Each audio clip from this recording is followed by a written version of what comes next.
If you kept traveling north, past every city, every border, every last road, the final country you'd reach is Norway. After that, there's simply no more land left on Earth. In today's world, Norway wears a lot of titles. The land of peace, the land of the midnight sun, and one of the cleanest, most postcard-perfect countries on the planet. Crime here is almost non-existent, and it's consistently ranked one of the safest places to simply live. So let's dig into Norway properly. How advanced is it, really? How beautiful? Why is it called the land of the midnight sun? What challenges do foreigners actually run into when they move here? And is it true that in one town, dying is literally against the law? Let's find out. Norway's official name is the Kingdom of Norway, one of the 3 core Scandinavian countries in Northern Europe. Scandinavia refers to a cluster of nations tied together by shared history, culture, and language, usually Norway, Denmark, and Sweden, though Finland, Iceland, and the Faroe Islands sometimes get pulled into that definition too. Here's a number that sounds made up.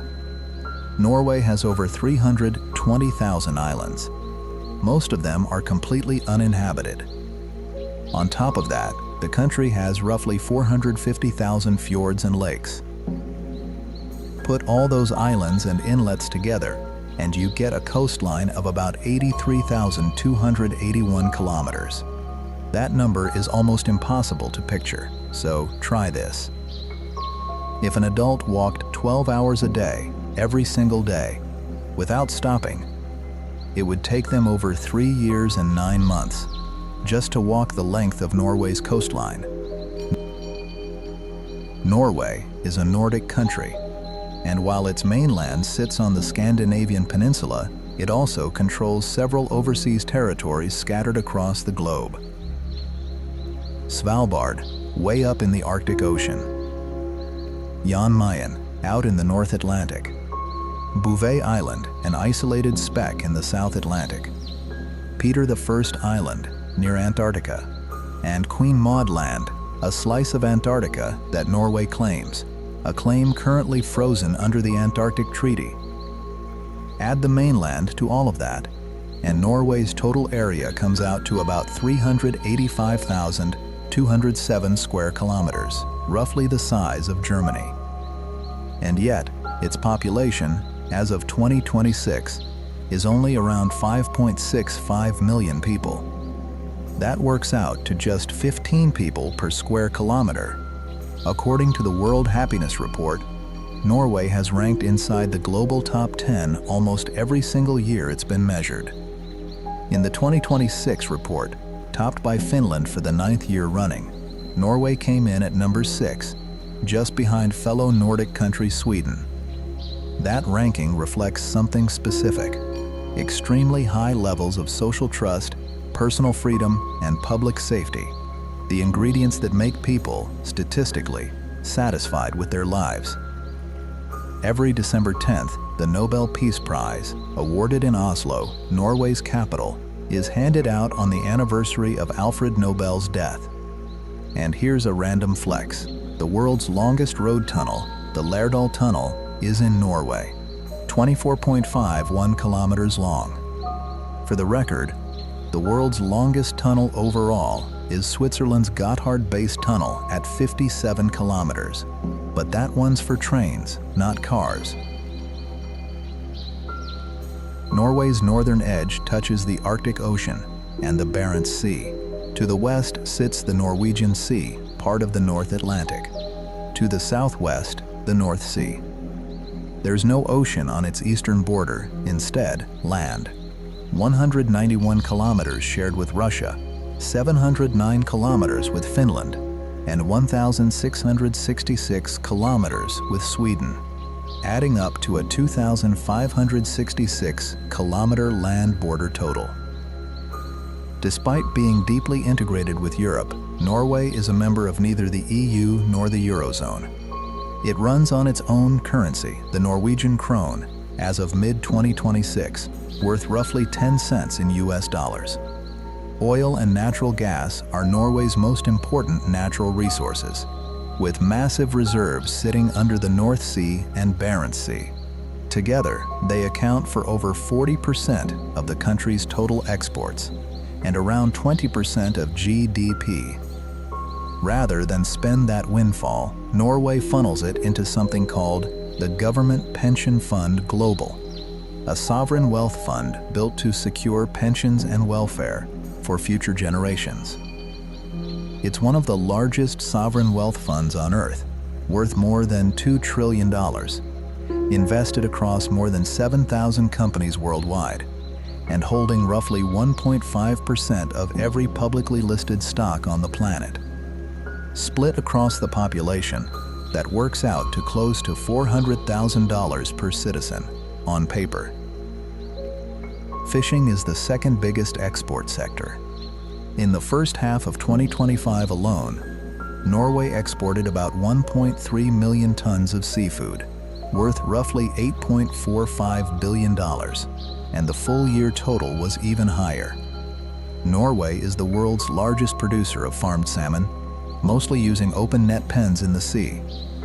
Beyond that, the country mines iron ore, copper, nickel, zinc, titanium, limestone, granite, and gold, and its farmland produces dairy, barley, potatoes, oats, wheat, meat, poultry, eggs, carrots, and turnips. Major industries include shipping, food processing, shipbuilding, pulp and paper, metals, chemicals, timber, and textiles. Norway is routinely ranked among the world's most peaceful, happiest, and wealthiest nations, and its capital, Oslo, is considered one of the most expensive cities on the planet. Life there is calm, orderly, and comfortable. The city is dotted with parks, lakes, and fjords, giving residents constant access to nature. And public transport, trams, buses, metro, ferries, is so good that owning a car is basically optional. Live music pops up regularly around the city. People wait patiently in line. Nobody pushes. And cycling isn't a niche hobby here. It's everywhere, in every region of the country. But that price tag is real. Imagine you're a single person with about $2,000 to your name. In many cities around the world, that could cover you comfortably for a full year. In Oslo, you'd be lucky to stretch it across 1 or 2 months. Still, locals aren't struggling. High wages and a strong social safety net mean the cost of living, while brutal on paper, doesn't translate into hardship for residents. Unemployment sits at just under 5% as of early 2026. Bergen, Norway's second largest city, sits on the west coast, over 1,000 years old, ringed by 7 mountains, earning it the nickname, the City of 7 Mountains. It's a magnet for tourists thanks to its history, culture, and scenery. According to the IMF's latest figures from April 2026, Norway's nominal GDP is $599.41 billion, still 31st in the world, with a per capita GDP now over $105,000, among the highest on Earth. In other words, Norway's total economy isn't especially large on the world stage. It's a mid-sized economic power. But that GDP is being generated by just 5.65 million people, not the 340 million of the US or the 1.4 billion of China. Spread that wealth across so few people, and the result is one of the highest standards of living anywhere. On the Human Development Index, Norway ranked number 1 continuously from 1990 to 2022. In the most recent published rankings, using 2023 data, it sits at number 2, with Iceland taking the top spot. On the 2026 Global Peace Index, Norway ranks 33rd, confirming what the other numbers already suggest. Low corruption, low crime, low political instability, even as Norway, like the rest of Europe, has ramped up defense spending amid the broader security climate around Russia's war in Ukraine. As of 2024, Norway's population is roughly 68.5% Christian, 27.3% non-religious, 3.4% Muslim, 0.4% Buddhist, 0.21% Hindu, and 0.19% other faiths. About 84% of the population lives in urban areas, and literacy sits near 99%. Some sources put it at a full 100%. Ethnically, about 79.2% of the population is Norwegian, with the remaining 20.8% mostly other Europeans. Norwegians take personal privacy extremely seriously, and they don't appreciate others intruding on it. Questions like, who are you dating? When are you getting married? What's your salary? What do you like? Are simply not asked in casual conversation, and if you do ask, it's considered rude.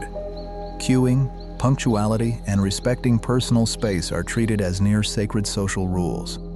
Norwegians tend to be quiet, polite, and reserved rather than loud or emotionally expressive. Restraint and modesty are valued over showiness. Reading is a deeply ingrained national habit, and most people feel completely safe walking outside at night. Here's a strange one. In Norway, personal income and tax records are public. The tax authority publishes something called the Skattelisti. Anyone can look up what anyone else earns, spends, pays in tax, and owns. It's radical transparency by most countries' standards. Way up north lies Svalbard, the northernmost permanently inhabited place on Earth. Past this, there's nowhere left for people to live. Out here, polar bears actually outnumber humans. This is proper Arctic wilderness. Polar bears, Arctic foxes, seals. In fact, the polar bear is the largest land carnivore on the planet by body mass. An adult male can weigh between 300 and 800 kilograms. And despite the name, polar bears are exclusively found in the Arctic. Antarctica has none. Buried inside a mountain near the town of Longyearbyen on Svalbard's Spitsbergen Island sits the world-famous Svalbard Global Seed Vault, sometimes nicknamed the Doomsday Vault. It safeguards seed samples from crops around the world so that if some future catastrophe, climate collapse, war, disease, wipes out a crop variety somewhere on Earth, it can be regrown from what's stored here. The vault sits inside permanently frozen ground, so even if the power fails entirely, the natural cold will keep the seeds preserved. The location was chosen deliberately, politically stable, remote, and shielded from both human and natural threats. Public access isn't allowed. This is serious infrastructure, not a tourist stop.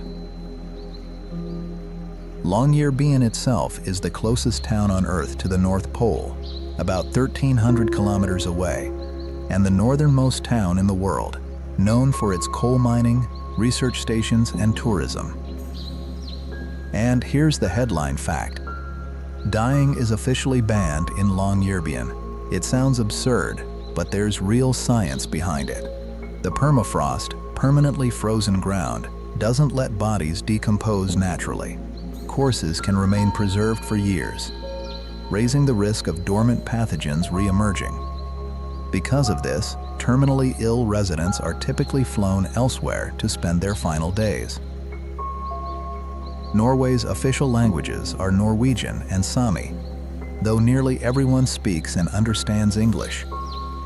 There's a road here often called the last road on Earth, the E69 highway, the northernmost road on mainland Europe. Follow it far enough, and it takes you closer to the North Pole by land than almost anywhere else drivable. The farther you go, the more it feels like the world is about to simply run out from under you. It's eerie, remote, and traveling it alone is discouraged. The road ends at North Cape, marked by a massive metal globe sculpture that's become a magnet for photos. For most of the year, this road is buried in snow and frequently closed. Weather can flip violently, storms roll in fast, and getting stranded here means being surrounded by nothing but white. In summer, though, it's a completely different road. Clear visibility for miles, tiny fishing villages dotting the coast, snow-capped peaks, and some of the best aurora viewing on the planet. Being this close to the North Pole makes Norway brutally cold, around 8 months of winter conditions in a given year. But because the country is so long, its climate varies wildly. Milder winters in the south and progressively harsher conditions the further north you travel, with the Arctic regions locked in snow for nearly the entire year.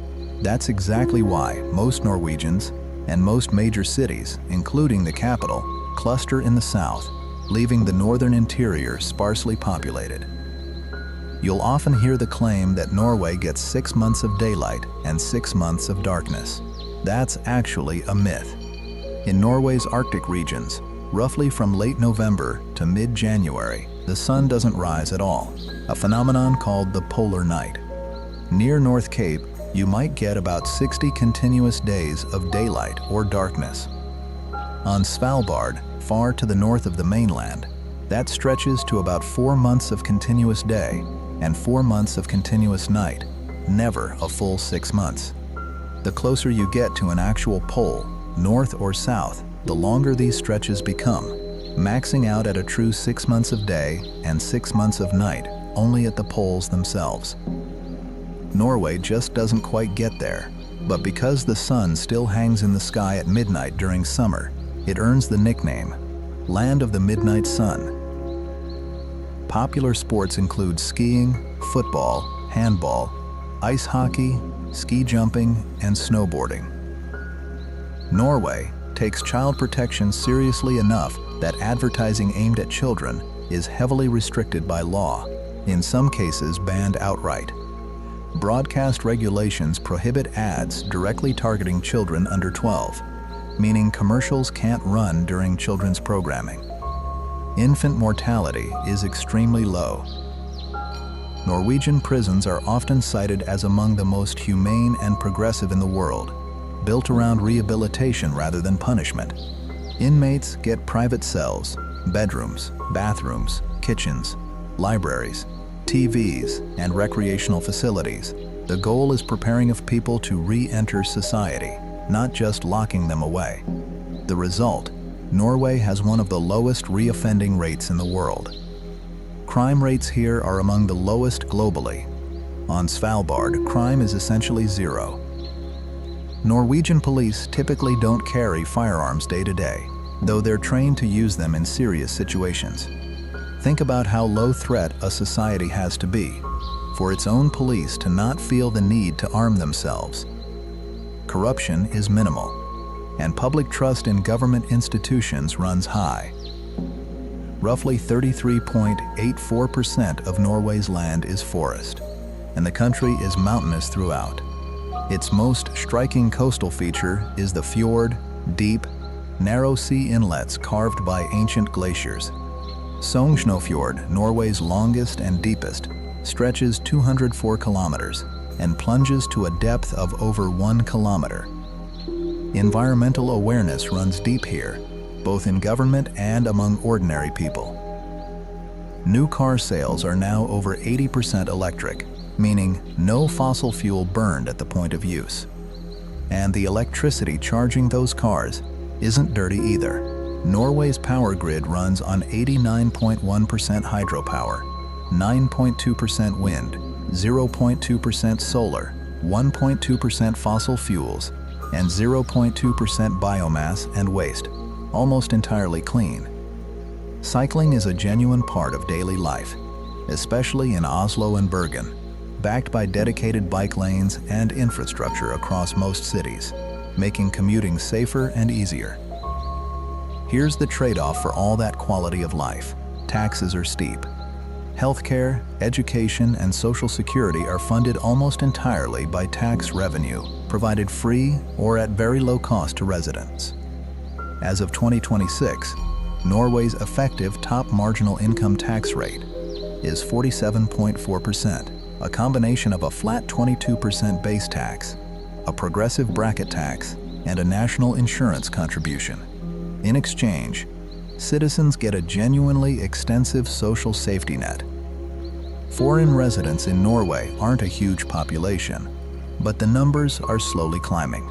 People typically move here for higher education, high salaries and economic opportunity, quality of life, and family reunification.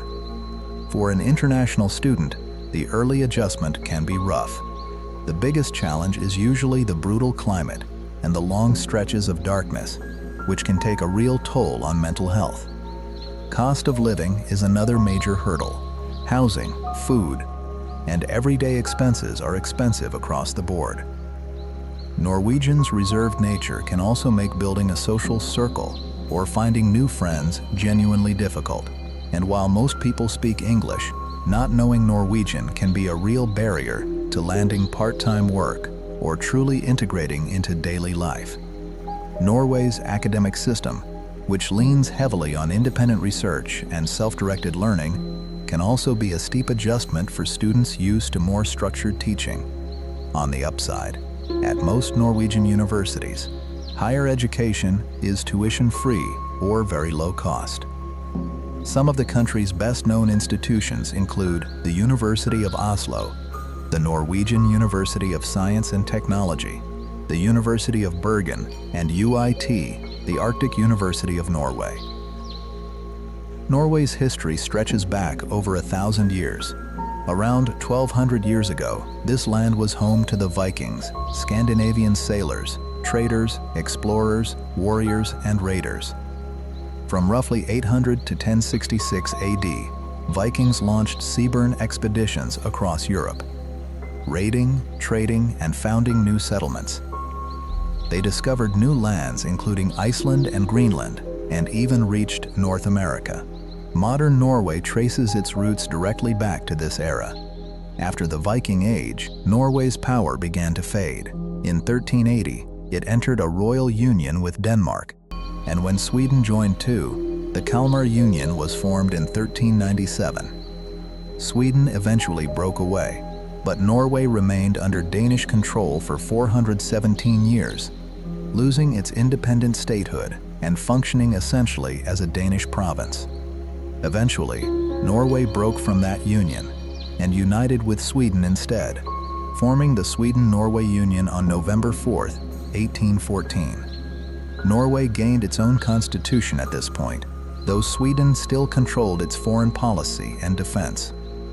After a long political process, Norway peacefully separated from Sweden on June 7, 1905, achieving full independence. Norway stayed neutral through most of World War I, though diplomatic pressure from Britain eventually pushed it toward the Allied side.